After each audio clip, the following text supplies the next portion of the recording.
All right, everybody, Bryce here, coming at you with another real quick crypto market update.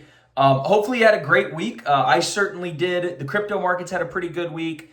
Things largely for the past 3 months, we'll call it, largely have been flat. Like for quarter three, July, August, September, Bitcoin was up only 1%. The entire total crypto market cap was down 3%. So, there were some swings up, swings down, but largely things have been flat, right? And we've just recently in this, the past couple weeks started to see some good moves in some meme coins. We've been talking about some meme coins in our group as well, catching some good swings. Some of the DeFi coins have slowly started to turn. But what's really keeping the lid on the market volatility right now, and it's one of the reasons why crypto market volatility is at record low, if you look at the 20-week Bollinger Band, basically, which is a standard measure of volatility, you can see that actually the dispersion of prices is very, very, very tight, very compressed. And so we're in a strong contraction right now.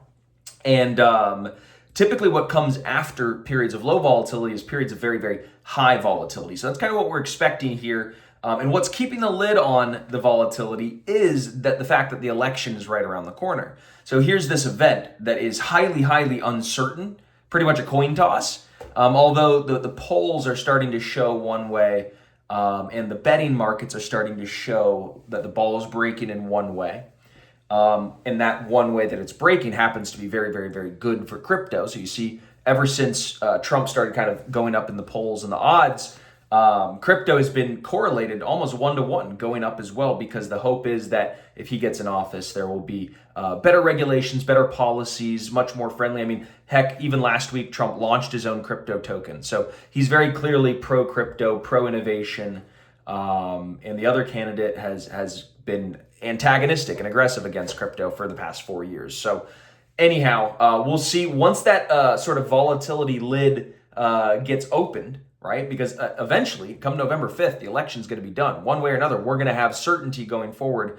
And that is going to sort of allow the market to expand one direction or another. My bet is that regardless of who wins, it's going to be up because, at the end of the day, the inflation that is going to come from these, sort of policies that are going to be enacted on, either side, as well as just, more of the sort of money printing that we're probably going to see. But also, Kamala has been sort of espousing pro-crypto policies in just the last week. But again, who knows if those are just campaign empty promises, but we'll see. One of the other things kind of moving past that, this big event obviously on the horizon in just like 10 days, everybody's talking about it. Moving beyond that, one of the big things that just happened, there was a big summit this weekend for a lot of the RWA tokens, real world assets. And Franklin Templeton was there. And mind you, Franklin Templeton manages like $1.5 trillion. They're a very, very, very large asset manager, one of the top 10 in the entire world. So Franklin Templeton, one of their heads or the head of digital assets for that group, gave kind of a striking metric data point. He said that it's actually 30,000 times more cost effective to settle transactions on a blockchain than to settle transactions traditionally in the banking world. And the statistic that he cited was to settle 50,000 transactions in the traditional banking world, it costs $50,000. And how he got that, probably some kind of combination of, operation expenses, salaries, audit expenses, all of those things that go into settling and finalizing a bank-to-bank transaction. Pretty much $1 a transaction, right? Which is kind of interesting.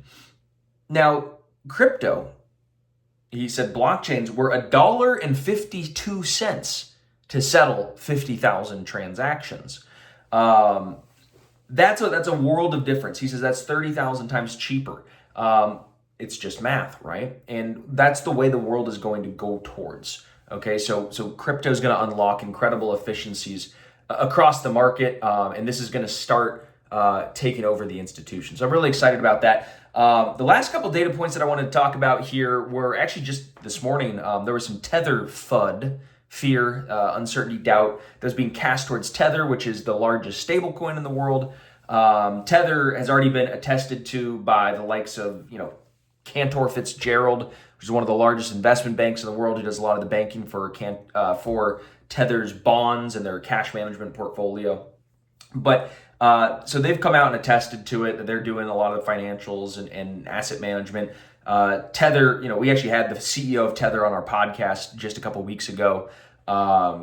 He tweeted out again, all of this stuff that Wall Street Journal is trying to drop. This is old news. This is recycled. This is FUD.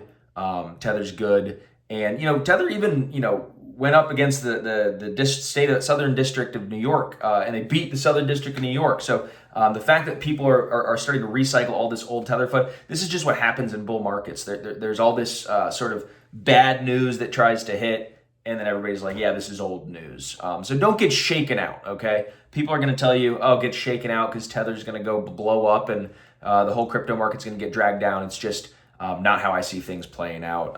And at the end of the day, this market is bigger than just Tether, right? If Tether started to unwind, there's an entire, new ecosystem that's forming in the traditional banking world. I don't think Tether's going to unwind, though.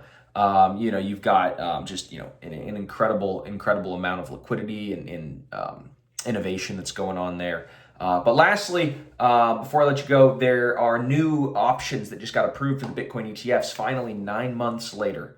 9 months after the Bitcoin options got approved, that the Bitcoin ETFs got approved, finally the options got approved. And so that's going to be really big, and hopefully that's going to come for Ethereum and then all of the other crypto ETFs that I think are coming down the pike. So this is big. You're now going to be able to have options not only on BlackRock and Fidelity and Wisdom Tree and Bitwise and many others. So that's great for a lot of the traders who are looking to go long, go short, and get some exposure to crypto. Now, that's it. That's your market update, and we'll see you guys next week.